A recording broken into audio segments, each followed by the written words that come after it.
माघ चतुर्दशी को गणेश चौथ तिल चौथ के रूप में मनाया जाता है। इस दिन महिलाएं ब्रह्म मुहूर्त में उठकर स्नान ध्यान करके गणेश जी की पूजा करती हैं और दिन भर निराहार व्रत रहकर शाम को चांद देखकर अर्घ देती हैं। इसमें गणेश तिल के लड्डू बनाए जाते हैं। कई जगह तो काले तिल का पहाड़ भी बनाया जाता है। इस संदर्भ में एक कथा प्रचलित है।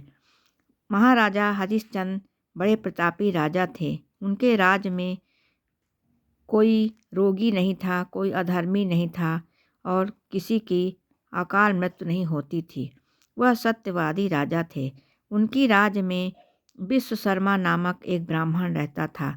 वह बड़ा ही सज्जन और पूजा पाठ करता था। उसके एक पुत्र पैदा हुआ।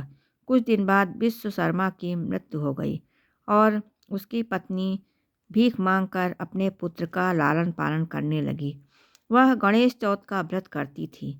भीख मांगकर गणेश संकट व्रत को 10 लड्डू बनाकर गणेश जी की और गोबर के गणेश जी बनाकर पूजा करती थी। एक दिन उसका 5 वर्ष का बेटा गणेश जी की मूर्ति को गले में लटका कर बाहर खेल रहा था।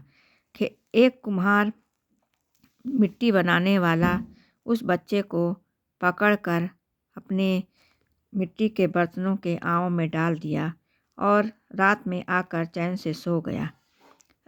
अब इधर उसकी माता रात भर उस बच्चे को न पाकर गणेश जी से पूजन अर्चन करने लगी। हे गणेश, हे विघ्न विनाशक, हे वक्रतुंड महाकाय, मेरे पुत्र की रक्षा करो। वह कहाँ गया? रात भर विलाप करती रही। गणेश जी से प्रार्थना करती रही, मेरा बालक कहाँ गया? वह किस हाल में होगा? यह सोच सोच कर रोते रोते वह सो गई।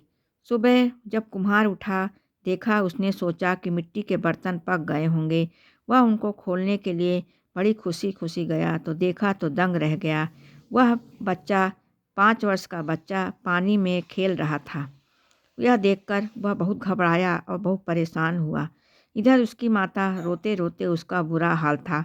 वह गणेश जी से प्रार्थना कर रही थी कि हे गणेश जी, मेरे बेटे की रक्षा करो। इधर कुम्हार जो है घबरा कर राजा के पास गया और अपनी पूरा वृतांत सुनाया। राजा से बताया कि मैंने शादी के लिए बर्तन ऑर्डर किए थे जिनका कि तैयार करके देने थे और कई दिनों से आवा लगा रहा था लेकिन मेरे बर्तन नहीं पक रहे थे। तो किसी ने बताया कि किसी राण के बच्चे को बलि दे दो तो तुम्हारा ये सब काम पूरा होने लगा। मैंने अपनी पत्नी से कहा कि विश्वशर्मा मर गया है, उसकी पत्नी विधवा है जो कि भीख मांगकर अपने बच्चे का पालन पोषण करती है। उसके बच्चे को ले आओ, वह कुछ कर भी नहीं पाएगी और उसके बच्चे की हम बल दे देते हैं। यह सोचकर मैंने उसके बच्चे को आवा में झोंक दिया और रात में आवा जलाकर सो गया। सुबह देखा तो बच्चा खेल रहा था। मैं यह देखकर बड़ा आश्चर्य हूँ। राजा जब आए देखे तो सचमुच बच्चा सो खेल रहा था। राजा को भी बड़ा आश्चर्य हुआ। तब तक उसकी माता रोती बिलपती वहाँ पहुँच गई। उसने अपने बच्चे को सीने से लगाकर खूब गणेश जी को खूब प्रार्थना की, हे गणेश जी, आपने मेरी रक्षा की, आपने मेरे बच्चे को संकट से बचाया। तब राजा हरिश्चंद्र ने पूछा कि हे माता, तुमने कौन सा जादू टोटका जानती हो जो कि तुम्हारा बच्चा इस आवा से बाहर खेलता कूदता निकल आया और न किसी प्रकार का इसके अंदर घबराहट है न कुछ।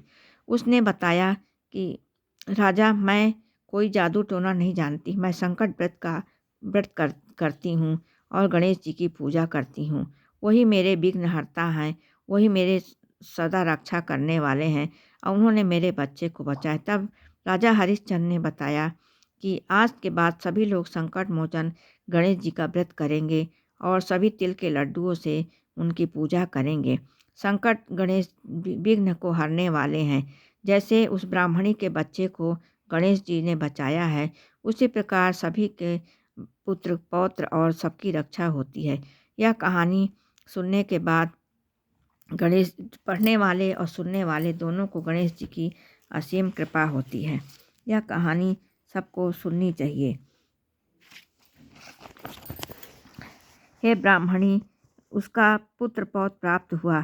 श्री कृष्ण जी तब युधिष्ठिर से बोले कि इसलिए व्रतों में उत्तम यह व्रत करें। इस व्रत के प्रभाव से बालक अवश्य सिद्ध होता है। हे राजन, जो कोई भी सिद्धि को देने वाले यह व्रत को करता है उसका राज पुत्र पौत्र सब सुख प्राप्त होता है। बोलो गणेश जी भगवान की जय। बोलो गणेश जी भगवान की जय।